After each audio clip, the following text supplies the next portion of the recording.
یہ بہت اہم ہے۔ ایک سوال ہے، اہل حدیث نوجوان، چند اہل حدیث نوجوان ایسی باتیں عام کر کے لوگوں میں انتشار ڈالنے کی مہم چلا رہے ہیں کہ یہ لوگ جماعت ہے، اور جو ان کے ساتھ نہیں ہے وہ جمعیت ہے، وہ جماعت ہے اور ساتھ نہیں ہے تو جمعیت ہے۔ اچھا، اور کہتے ہیں کہ حق پر رہنا اصل ہے اور وہی جماعت ہے۔ جمعیت حزبیت ہے، اور اس کو تعاون کرنے علماء سارے لوگ بھی حزبیت میں ہیں، اس لیے ہم کوئی بھی اچھے کام میں ساتھ نہیں دیتے کیونکہ وہ حزبی ہیں۔ کیا ایسے لوگوں کا منہج درست ہے؟ کیا ان کی باتیں قابل قبول ہے؟ اس مسئلے میں ہماری رہنمائی فرمائیں۔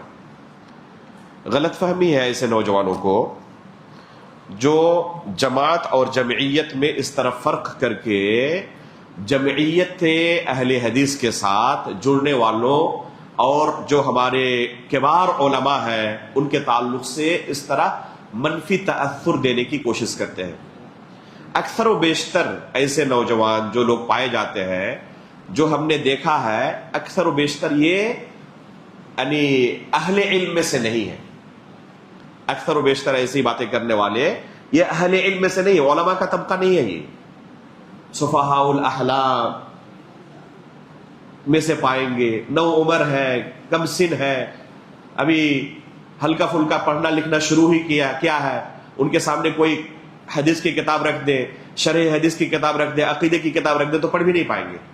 یہ ان کی حالت ہے، اور کبار علماء پر یہ فتوے داغتے ہیں۔ یہ بہت ہی افسوس کی چیز ہے۔ ایسے لوگوں کو علماء کے ساتھ جڑنا چاہیے اور ان سے دین سیکھنا چاہیے۔ یہ قدم اٹھانا ان کے لیے مناسب نہیں ہے، ابھی وہ اس لائق نہیں ہوئے کہ اس طرح کے فتوے ڈالیں، داغیں، اور اس طرح کے علماء کرام پر کلام کریں کہ وہ حزبی ہیں، نعوذ باللہ من ذالک۔ دیکھیں، اصل چیز ہے کہ جس منہج کی طرف وہ دعوت دیتے ہیں وہ منہج درست ہے یا نہیں ہے۔ صرف جماعت کی طرف منسوب ہونا حزبیت کی دلیل نہیں ہو سکتی۔ انصار اور مہاجرین دو الگ الگ گروہ ہے یا نہیں ہے یا نہیں؟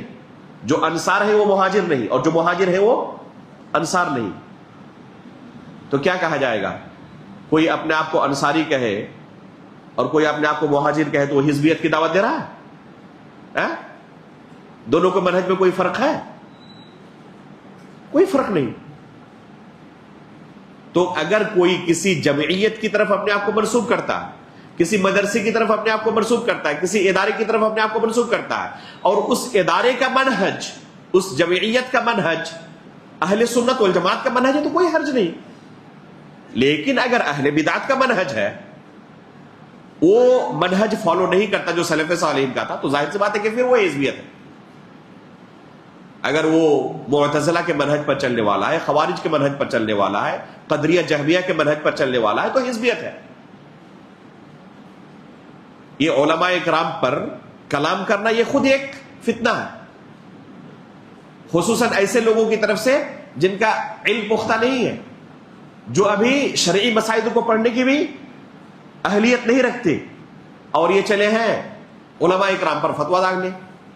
تو خود پہلے اس بارے میں پڑھے کہ علماء اکرام پر کلام کرنے کے اہل کون ہے، وہ اہل ہے یا نہیں اپنے آپ کے بارے میں، پہلے یہ پڑھے ہوئے۔